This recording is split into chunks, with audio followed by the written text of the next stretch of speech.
there, my name's Gill Tiney. I'm from Collaboration Global, and this is our podcast, Being Human, Hidden Depths. I'm going to be interviewing some of our members from Collaboration Global, and they're going to be sharing with you their extraordinary lives. Although they would probably believe they're just normal, everyday, average humans, but they are extraordinary. A bit like you and me. We all have our story to tell. We've all been through difficult times, and we've come out the other end having learned an extraordinary amount about ourselves that we can share with others. So I think you'll find lots of things that will resonate with where you've been in your journey as well. I look forward to seeing you on the other side.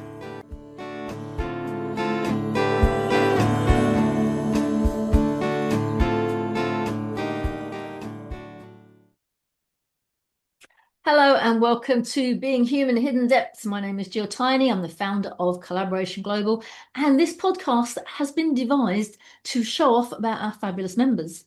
But there's always an exception to every rule, and today we have a very special guest who I met relatively recently at the World Mental Health Forum when he was sharing his story about his life and his diagnosis and his mental state. And his passion for helping others, which is always something that draws me in.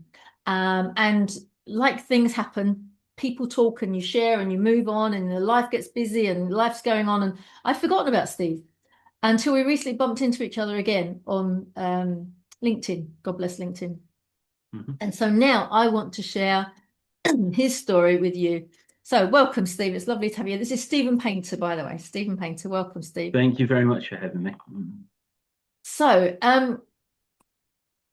obviously, being part of the World Mental Health Summit was very important to you. And that was where you were sharing your story about an illness or a disability. I don't know how you would clarify it, of FND. FND. Correct. Sounds very abrupt. And oh yes, you've got FND, like you've got chickenpox or something like that. Could you explain to us what FND is, but also how you first discovered that you had it?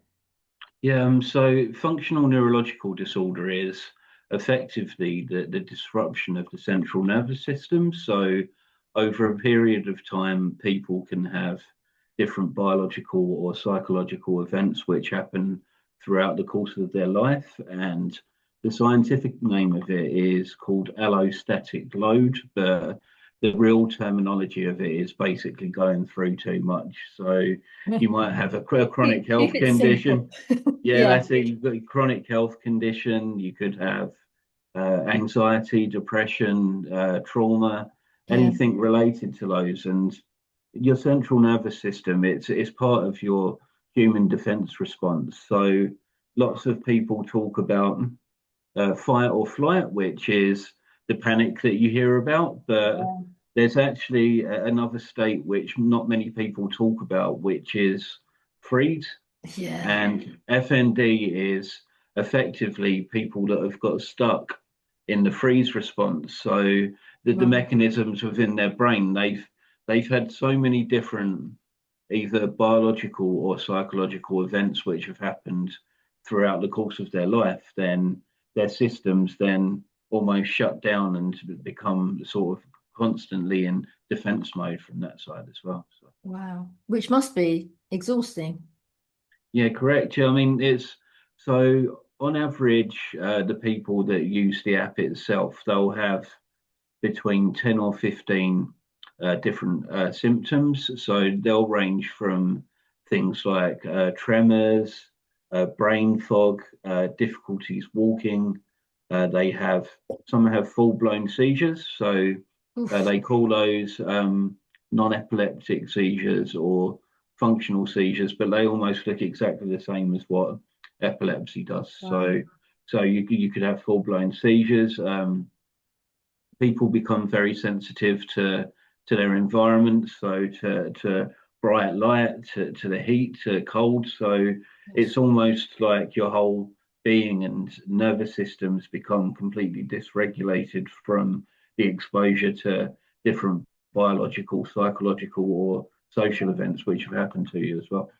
So is that how people identify that it is FND when they can trace it back to an event or an illness or something when you think, oh, that's when it started and that's when I got it. Is that Yeah, how? that's it. Yeah, I mean, so traditionally people, I mean, we've done the largest co-occurring conditions questionnaire in the world recently, and there's a huge predominance of things like general anxiety disorder and depression, which you would expect to see. But on the flip side of that, there's other very common health conditions like things like IBS Yeah, and other areas which, so they're chronic and persistent migraines, another huge one as well. So it's anything that yeah. could potentially be a threat to your brain. So lots of people, they view biology and psychology as two completely separate things, but Oh, you're kidding. yeah, but they're obviously very closely intertwined from that perspective. So it means that yeah, those different events, they're going to constantly put pressure on your nervous system, and Yeah, it's going to get to a point of where it said, "I've had enough," and it basically just shuts down. So and then that's what then causes the functional presentations. yeah, yeah. This is all new to me, and it's making such sense when I think of people that I know that have been through trauma. Mhm. And they did, you're right, it's like shut down. It's like Yeah. goes down. So tell us your story. How did you find out about when you first got it and what was Uh, the cause? Yeah, I mean, so I had a fairly high pressure job. I started to sort of just have general anxiety symptoms, which then morphed into OCD. Like that then continued for a period of time. I had a divorce from my wife, and I actually made two unsuccessful suicide attempts. So which were obviously a traumatic Yeah. experience from that perspective. I went through the general mental health system. I spent a little bit of time in hospital, Mm, came out and started on my road to recovery. But rather than just having the traditional anxiety, depression, and that sort of things, I then started to develop these physical symptoms. So I started getting extreme dizziness, completely losing the ability to be able to walk, and oof. which then led to me having, at my worst, I was having probably 60 or 70 mini seizures a day. So like jolts and that sort of thing. Oh, So gosh. Yeah. I'd become, yeah, I'd literally gone to the point of complete shutdown at one point as well. So And when did you get diagnosed to say, ah, this is what we're dealing with, rather than somebody thinking, he's got this and he's got this and he's got this and he's got this? When did they realize it was this FND? So I went through different stages of neurology departments at my local hospital, and initially they thought that I had an inner ear problem because it was to do with balance. Yeah, So, but they did the regular tests that they would do, and those come up clear. So one of the challenging things about FND is that pretty much all of your tests, from a biological perspective, they'll come up clear, even though people are presenting with those symptoms, yeah.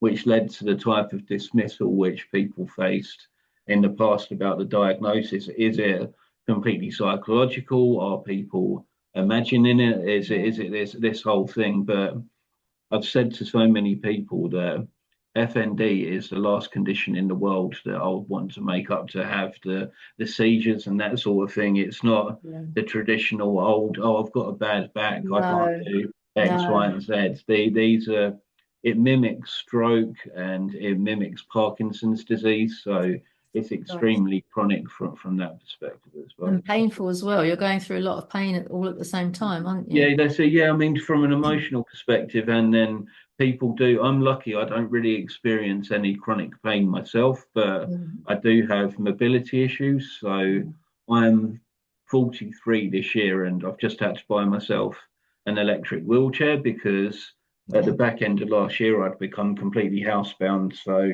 I hadn't left the house for 4 or 5 months between the yeah. end of 2025 and the start of this year. But that I thought maybe it's like waving the white flag and giving up. But on the flip side, it's been so liberating to be able to get Yeah. out, get back into society and that sort of thing as well. So Yeah. So have you looked back at your life and seen an incident where you might have had a trauma, might have been the trigger point or something that started it off?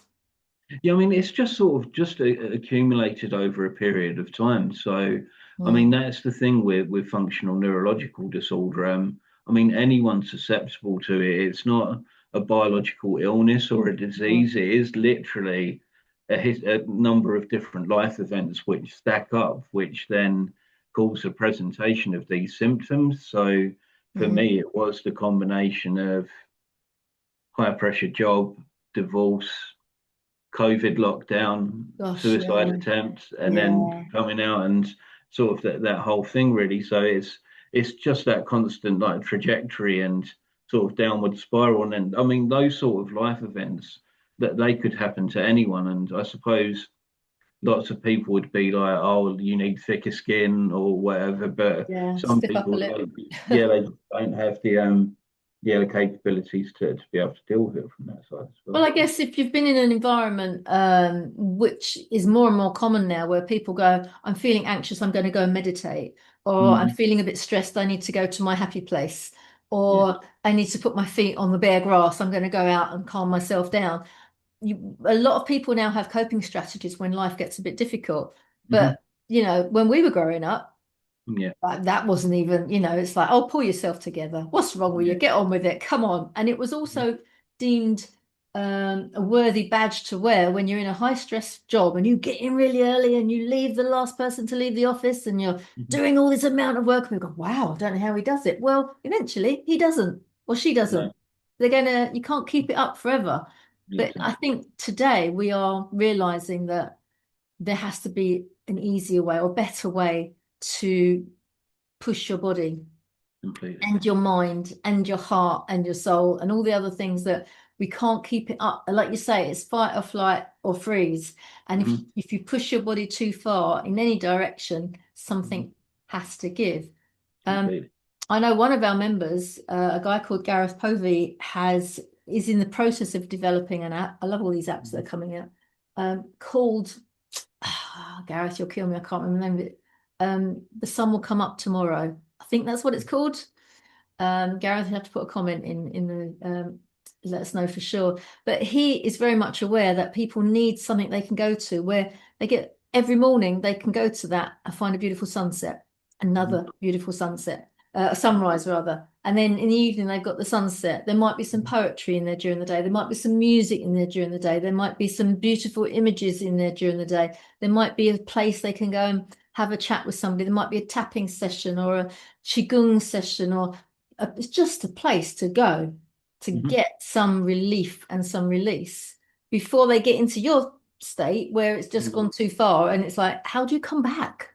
Yeah, How do exactly. you come back from having gone so far? So do you see a prognosis of you where, oh yeah, I'll be better and this time next year I won't need the wheelchair and I'll be carrying on? Or do you go, I've burnt my engine now and it's not going to repair itself? Yeah, I mean, I think with any chronic illness, there's definitely a grieving process associated to it. So there's obviously you're going to some people get stuck mourning the person that they used to be. But we Yeah. we run a support group on a Sunday night, and we were speaking a lot about this yesterday. And it's almost like you become the 2.0 version of yourself, which is it might be different to what you were before, but it's gaining that level of acceptance about what you've been through, what's happened, and what you live with now. Because Yeah. I think the massive challenge with a lot of people is you're literally mourning your former self, which then causes more depression, more anxiety, more shame, isolation. But Yeah. if you can embrace the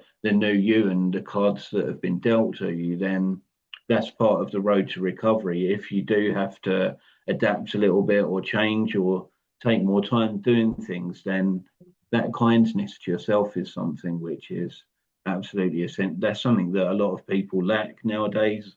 As you Yeah. said, that they all need everything's a million miles an hour. Yeah. Everyone wants things immediately, and no one has that time for that personal reflection or that side of things from there as well. Really. Yeah, and I think when you've been in rat race, literally that Hmm. race of keep going, do this, do this. These are my plans. These are my goals. This is my dream. This is where I'm going. And all of a sudden it's like, no, you're not.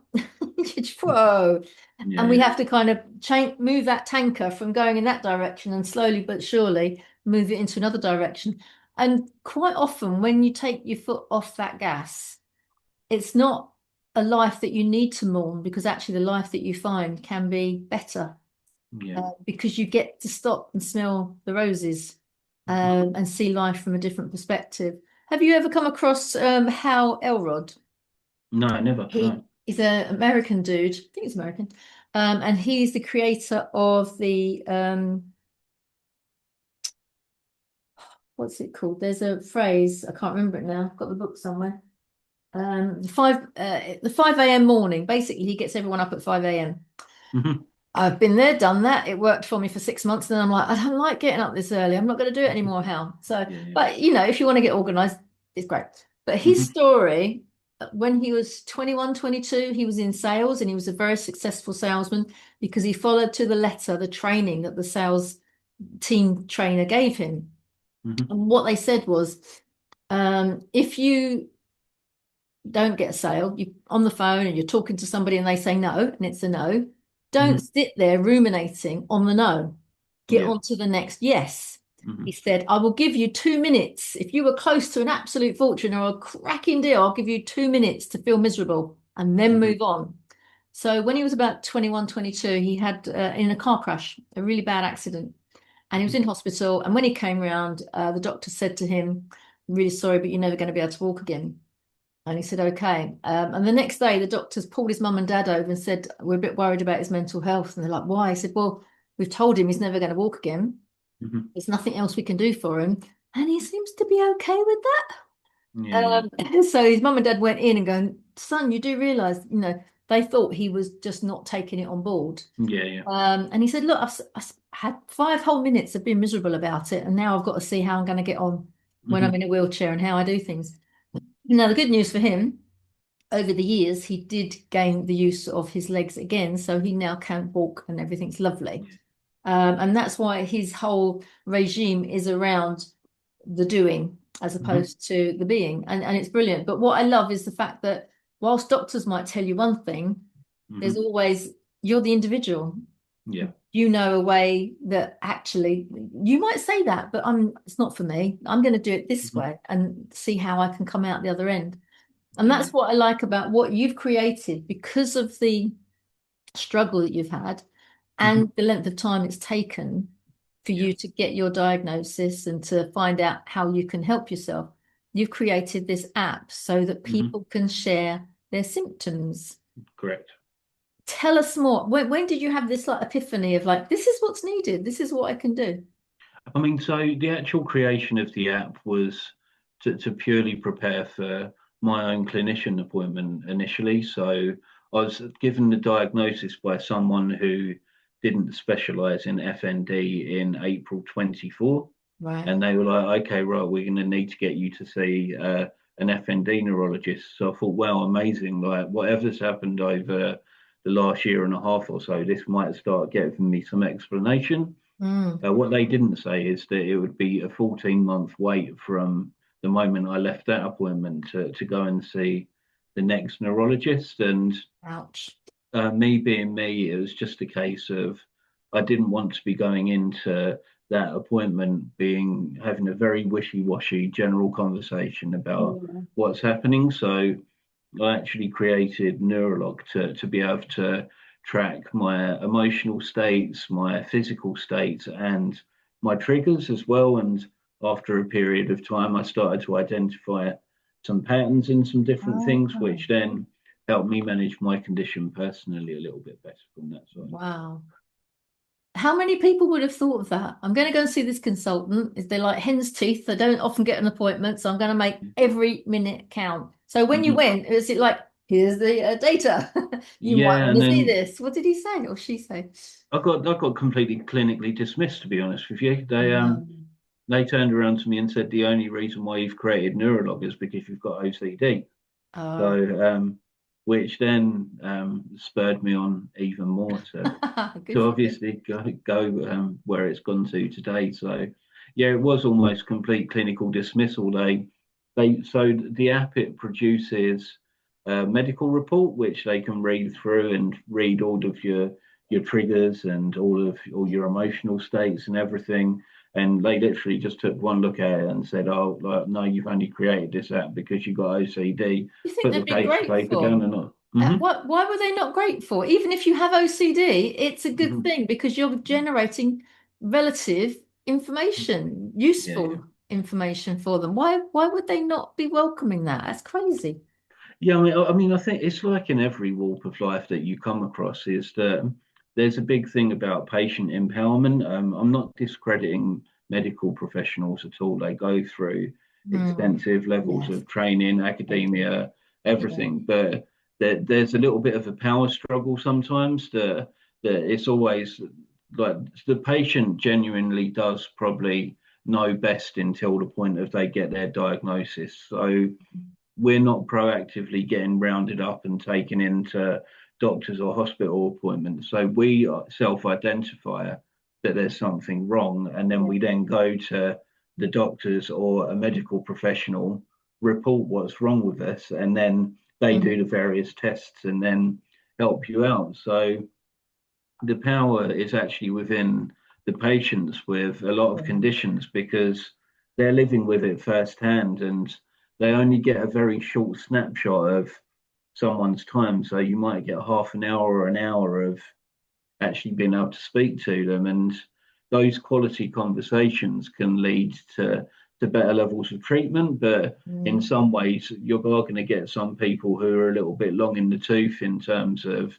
their mentality and say, no, we're the experts. We're going to tell Yeah. you what's wrong with you. And then that's the way that the dialogue works from that side of Because things as that's well. been the culture, hasn't it, for years and Mhm. years and years. Doctor knows best.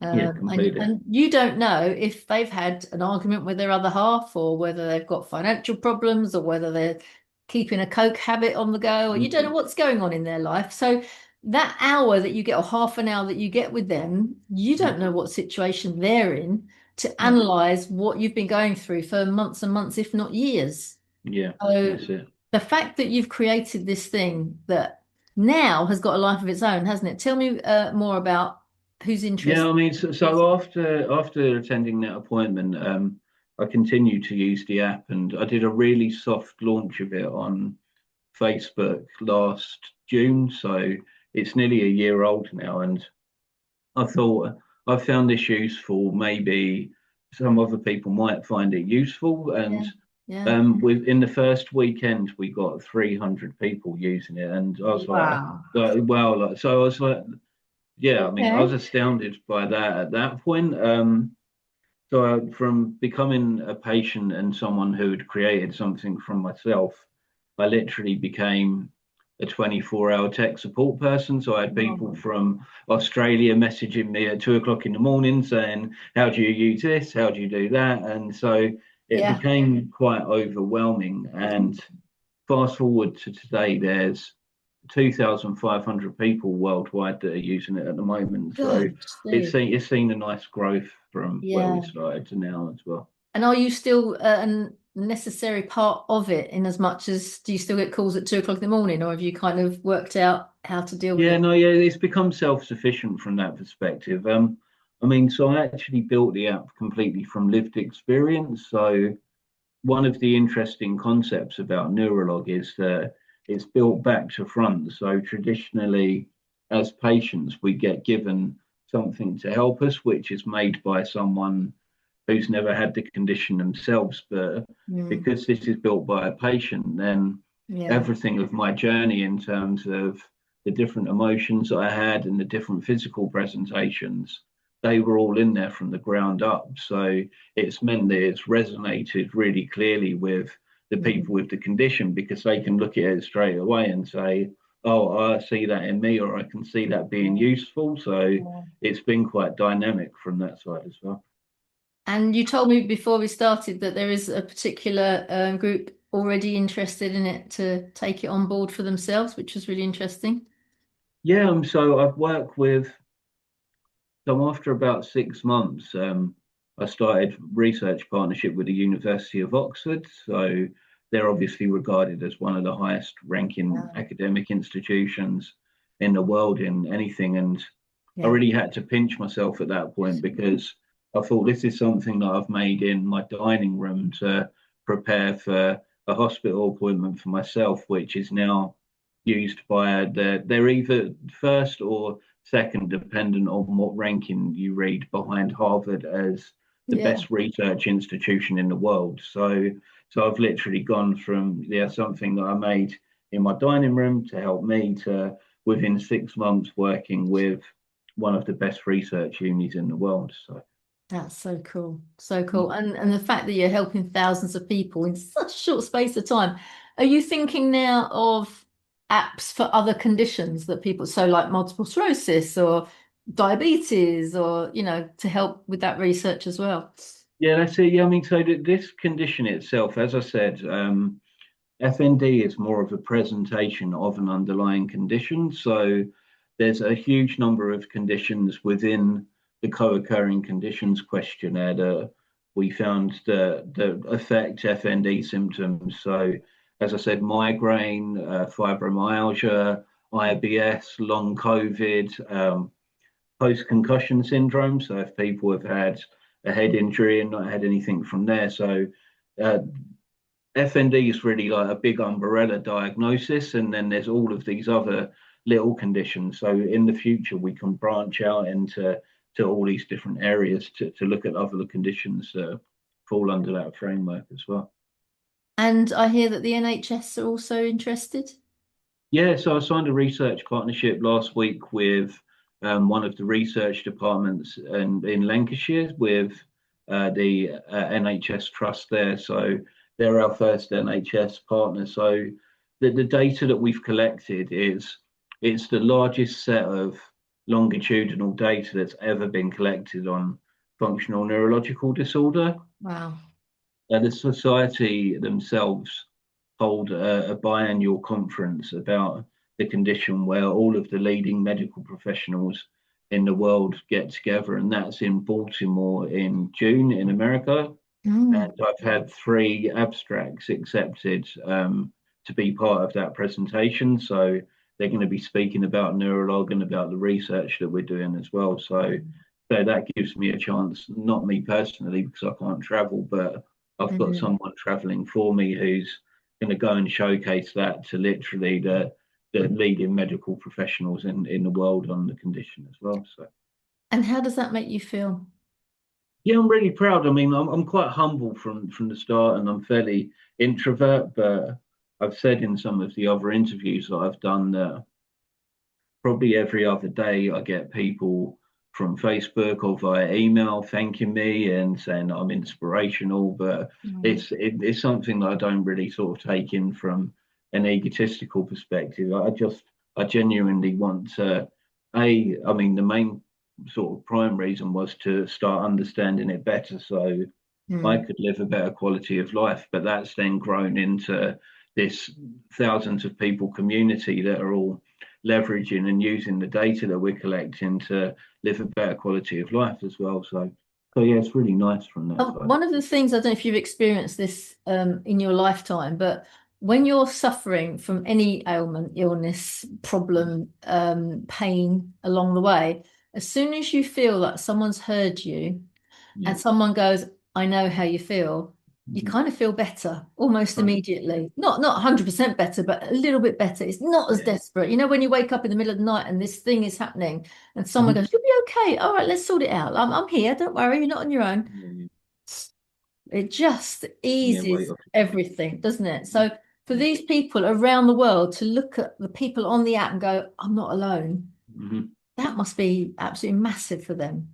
Yeah, and I mean, we create what one of the big things that I was really mindful of is I didn't want it to become this endless pit of data. So we live in this technological world where either your supermarket's checking what you're buying to make sure they Mm. change the aisles around, or your search engines Yeah. following you around to choose what adverts they provide to you. So I didn't want neurolog to become this bottomless data, a pit of data where Yeah. they were just logging their symptoms and they didn't get anything back. So we produced these really small bite-sized pieces of informations and infographics and PDFs about little tools that people can use to Oh, brilliant. regulate whether or not it's breathing exercises or whether or not it's like grounding and that sort of thing. So Yeah. it's to provide not immediate relief, but show the time and the investment that they're giving to logging in the symptoms in the app is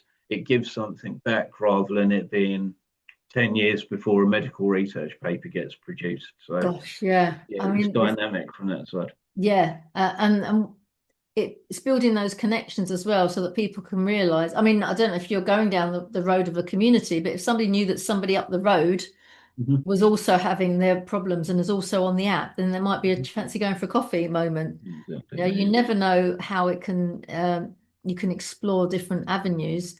There was a girl, one of Simon Sinek's podcasts, who'd just been dumped by her boyfriend or her best mate at school for some reason, and she was feeling lonely. So she just put on the internet, I'm going to the park at 10 o'clock on Saturday morning. If anyone's feeling lonely, come and Mhm. join me.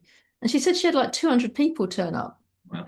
Yeah. Yeah. you know? So when you're ill, you just feel so isolated and so alone. Yeah. And to know that there is that app out there that one, you can check your symptoms, you can log into, you know, look at you can add your symptoms into it to the mix so you can got a record of it and you can see that, Mhm. oh, well, I ate that thing on that day and Yeah. that actually made me feel worse. So I'm not Mhm. maybe that's a problem. So it's Yeah. understanding your own symptoms, but also I think the biggest thing, the relief, is people knowing that they're not the only one. Yeah, completely. Um, Yeah, massively. And I mean, with the whole freeze response and the shutdown, people will naturally they go inside themselves, so they'll yeah, withdraw from society. It's a lot like what you see with like depression and anxiety. They'll basically close themselves away from anything that was like potentially hurting them socially or emotionally. So it's yeah, easy to sometimes close yourself down and live in this little bubble, not realizing that that's then self-perpetuating and making things worse from that side. So that loneliness, that disconnection that you're talking about, those are mm, huge amplifiers of the symptoms and the people that we have, because we all know that if people get lonely, then they'll experience things like chronic pain more or yeah. sleep issues and that side of things. So it is that integration back into the community, which is huge from that side of things as well. And also, you were telling me earlier that before you started the app and while you were going through all of this on your own, you actually considered an attempted suicide at the time Mhm. when you're at your lowest. And I think an awful lot of people do if they're isolated on their own, feeling lonely, feeling nobody cares. It must be the next step for most people to, it's not the easy way out by any stretch of the imagination, but it is No. a way out. Mhm. So hopefully this is going to give so many people so much hope. I really wish you, I mean, I say I wish you success. You've already got success with it. You're Yeah, going it's down good. the right road. It's Yeah, just yeah, letting more people be aware of it, that it's out there. So yeah. if somebody recognizes the symptoms that you've been describing or has already Mhm. been given a diagnosis of FND, how would they go and find themselves neurolog so that they could actually try it out and see if there's other things that they can do for themselves? Yeah, I mean, so the website's neuro-log.com. We've got lots of resources on there that people can even use without even downloading the app. The app's completely free to use. It will be for life. I personally believe that everyone goes through enough having to deal with this chronic health condition, let Yeah, alone then start having to fork out every month to pay for a subscription. So, yeah, and in return for us giving it away for free, it obviously people then contribute towards the research. So it's a two-way deal effectively. yeah, So we provide the service for free. In return, we can then use people's anonymized data. So people don't even have to provide sort of name, personal address, or anything. yeah, It's literally yeah, just an email address, and then they're completely anonymized. So we yeah, couldn't track them from that perspective, and it means that we can forward the research and help create better treatment pathways, really, because ultimately the condition itself, it costs the NHS £2 billion a year.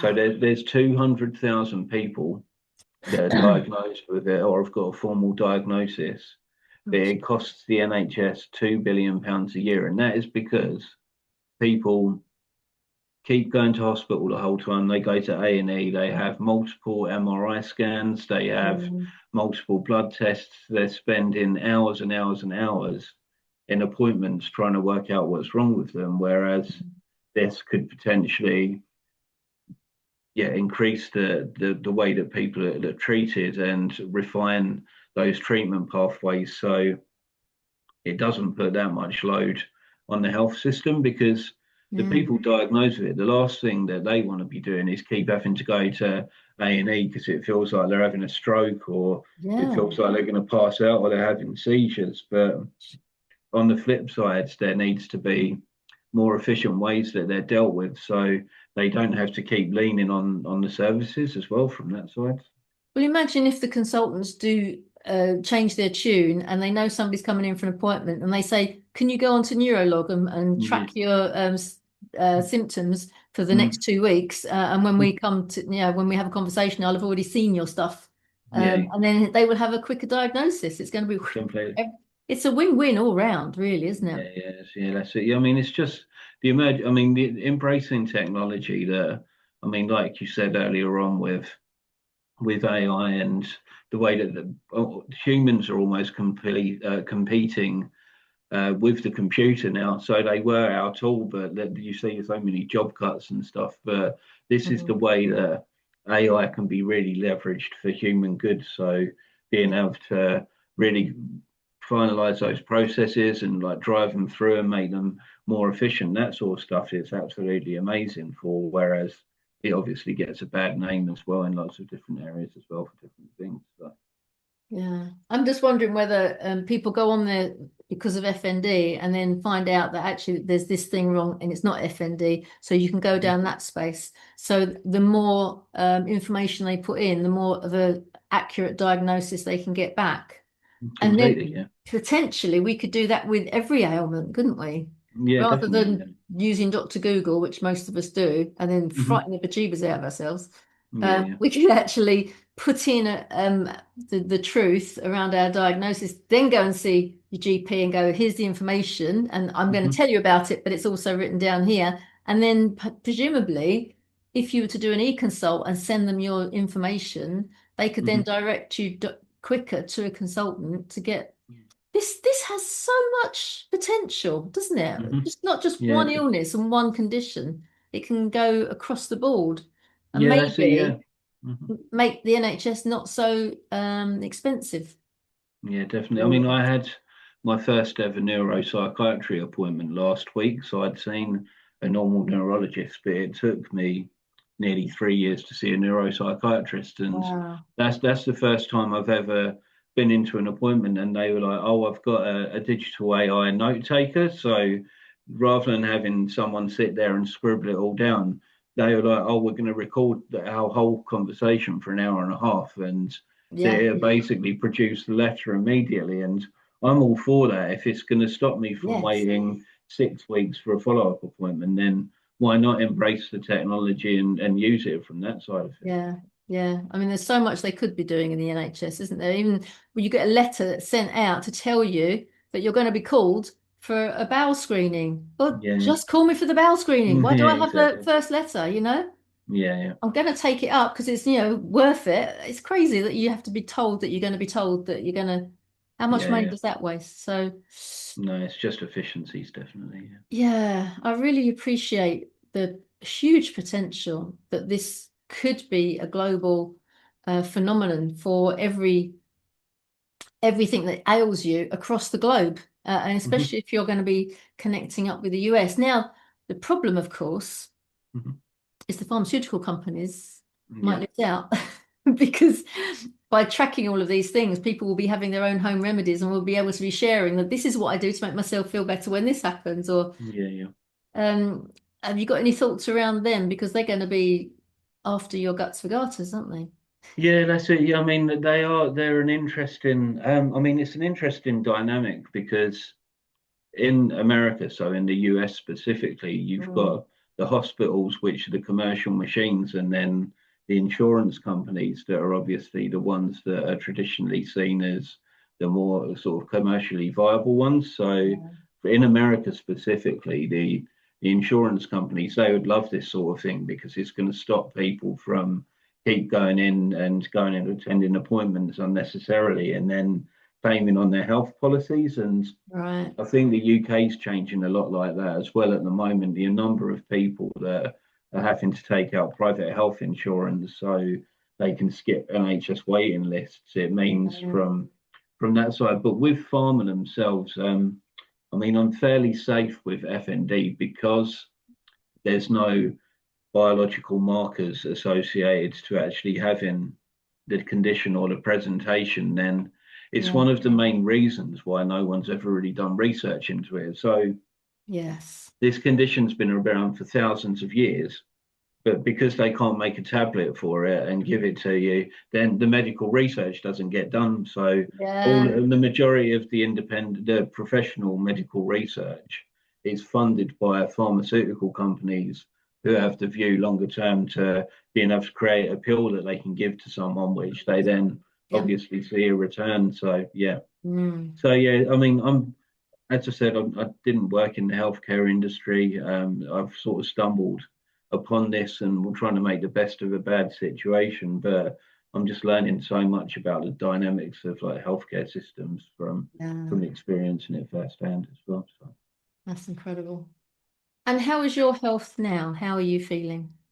yeah, I mean, it's one of those things that to actually deal with the condition myself, I realized I had to almost go completely back to baseline with everything. So, Mm. disrupted central nervous systems, unpredictable at the best of times. So, Mm-hmm. I had to go back, and no matter if it's Monday, Saturday, Friday, I have to wake up at the same time in the morning and go in bed at the same time every night. It's not like, oh, it's Friday night, I'll stay up till 1 o'clock in the morning with a glass of wine and watch a film because No, those inconsistencies and make that a difference. dysregulation, it Yeah. has quite a knock-on effect to me. Whereas I have to keep everything at a baseline, which it's boring, but in the Well, flip side, it's sort of it's helped me gain a little bit of stability and everything from that side. yeah. If it's any consolation, once you Mhm. hit your 60s, you have to do that anyway. It's Yeah, just like, it might be Friday night, but we'll stay up till 9:30 because it's like yeah. I'm so knackered from the week. I can't stay Yeah. up much later. So yeah, Yeah. it was going to come to you anyway. You know, Mhm. you just started a little bit It earlier, came in but lower, actually you'll be healthier for it. And it's probably the same with the food that you eat as well, isn't it? You're making sure that 100%. you Yeah, don't yeah. put the you. I'm reading a book by Chris Van Tollecken at the moment, who Okay. has done numerous scientific studies and research around this Mhm. fascinating book, all about ultra processed people Yeah. and what we eat and why we eat it. And he's one of a twin, and his twin is overweight and he isn't. Mhm. But they both crave the UPF. And what they're saying is that there's a genetic disposition to addiction, and the problem with UPF is if you are used to eating it, then it's Yeah. really hard to not eat food. So you have to Mhm. then wean yourself off of it in order to then eat what you want that is fresh and organic and not got chemicals and all the rest of it. And basically, he did a month on and a month off. And the Mhm. month on UPF, he put on about 2 stone, and the month off, he ate more, Mhm. but it wasn't UPF and he lost weight and he Yeah. found what his regular weight was. So it's a fascinating thing. One of our guest speakers, hopefully you can make it, it's tomorrow. So for most Mhm. people listening to this podcast, sorry, you'll find the recording on the YouTube channel, but we've got Dr. Nicolette Rocher talking tomorrow at 3 o'clock. Um, on Eat Real to Heal. So she's got restaurants that follow her theories around how to cook food and what food to eat. But she Oh believes wow. it so much that she has helped over the last few years hundreds, literally hundreds of people reverse their chronic health conditions. Mhm. And she's now in the process of building a hotel where Mhm. you can go like a spa time and spend 5 days a week, 2 weeks a month, Hmm. and reverse your chronic condition while you're there. So they will teach you how to eat, cook the food. They will educate you around what sort of food you're supposed to have. But the whole idea is that food is medicine. Hmm.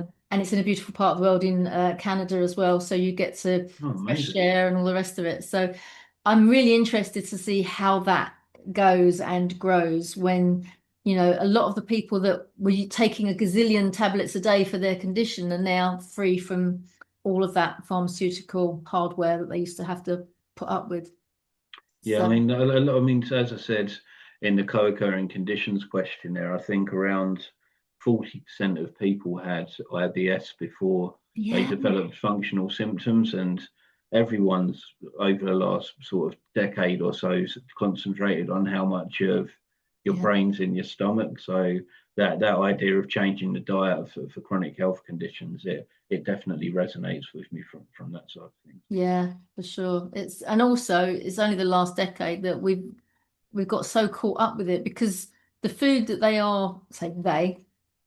that we buy in the supermarkets, if it's in a packet, if you look at the ingredients, this is what Chris says in his book. You Mhm. can see the first three. I know what they are. That's food. Yeah, But the ones after that, it's like, what the hell? What is that? yeah. It's not food. All right. It's just pretending to be food. It's a Yeah, flavoring. It's a coloring. It's an additive. It's a this or it's a that. Don't eat it yeah, because yeah. that's what you get addicted to. And then is it any wonder that people, he says they have obese. They don't get Hmm. obese. It's not their fault. It's just No. because of the diet that they're unaware of.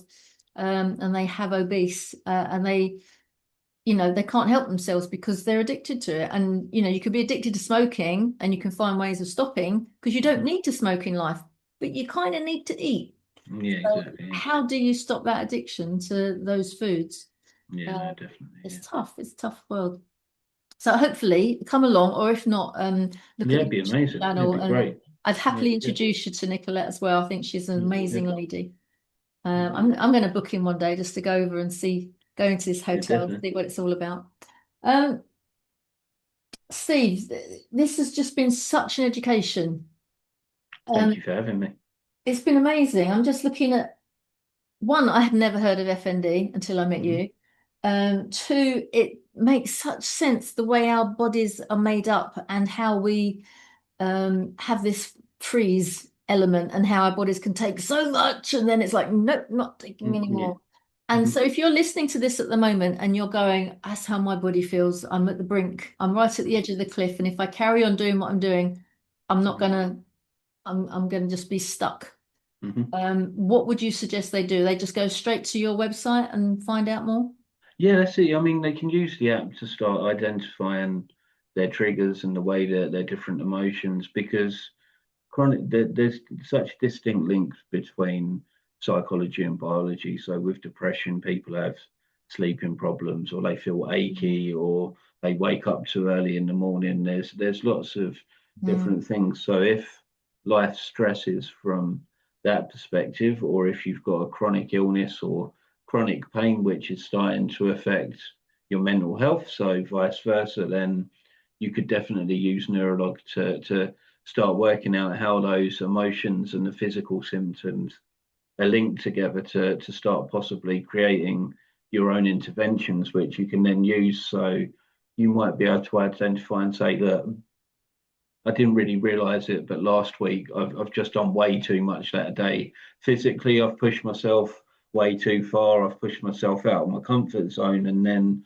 realized it's had these physical and emotional impact over the days following. And now that gives people a sense of personal empowerment where they can turn around and say, right, I'm going to pace myself a little bit better, or I understand that this might result in this. And it's that level of self awareness that they can then use to live a better quality of life mm. as well. And if they're on the app, is there a space within it where they can talk to other people that are going through similar things to themselves, or is that yet to be? We've got a dedicated online community, so we operate like regulated Facebook pages and social media, and we use Discord as well. But the Yeah. app itself, it's more of a personal log. We have created a course which is called Sensitized, Not Sensitive, which is about how to regulate your central nervous system. And within there is an online community of the people that are taking the online course that can obviously then speak to each other and share experiences and that sort That's of thing. brilliant. That's amazing. And all that can be found on the website as Online. well, presumably. Yeah. Yeah, yeah. Brilliant. Is there anything else you want to say to somebody who's sitting listening to this who thinks they might have FND or something similar? Any guidance that you would give them today? Yeah, I mean, just the main thing is that I really want to champion that patient and clinician partnership. So it's empowering individuals to be able to have better quality conversations with medical professionals so they can get the right treatment. They don't want to necessarily be going to a number of different medical appointments and being given this diagnosis and then a different diagnosis, and that confusion and anxiety that gets associated with it. So the app will really empower people to have better quality conversations with their doctors, which then hopefully leads to better treatment and then shorter waiting times across the whole country, really, from that side as well. Perfect, thank you. And there are so many people in the Collaboration Global community that I would like to introduce you to that come at this problem from a different angle. One of our members, Tana McPherson Smith, is all about helping people that have had trauma in their life and how to unpack that so that they don't have to carry it with them for the rest of their lives. We've got a mental health first aider in Patrick, and then we've got Chris Freer, who talks about freer thinking. He was told that he had, I don't know, 5 years to live, and like 17 years later, he still has MS, but he's now managing it not perfectly, but he isn't in a wheelchair anymore. Yeah, yeah. All those things that you anticipate, this is the prognosis, therefore this is what's going to happen to me. Mhm. The mind is a very powerful thing. So those kind of people might be interesting for you to chat to as Yeah, well. that'd be amazing. That'd be great. Yeah, it'd be really good to be connected with them. Cool, thank you. Well, thank you again for your time, Steve. It's been an Yeah, absolute no, privilege to be part of your journey. I mean, this has only happened in the last couple of years. This is incredible. yeah, I shall watch with interest. Please get in touch if you've got any more news that we can share. And thank you for coming. And if anybody would like to come to a Collaboration Global session and meet the likes of Steve or people like Steve, then just go to the website collaborationglobal.org, and you can go where it says meetings and you can log on there, or you can find us on Eventbrite as well, search Collaboration Global and come to a meeting. They're all free. And we have different speakers. Nicolette is coming at the end of April 2026. But you can always go to the YouTube channel Collaboration Global and find all of the other speakers that we've had over the past 5 years, 6 years, and also some of our members and their Connect to Me slots as well. So again, thanks, Steve. Really appreciate it. Good luck in everything you do. Stay in touch, thank you. and we will catch up very soon. Thanks a lot. Excellent. Thanks for having me. Thank you. You're welcome.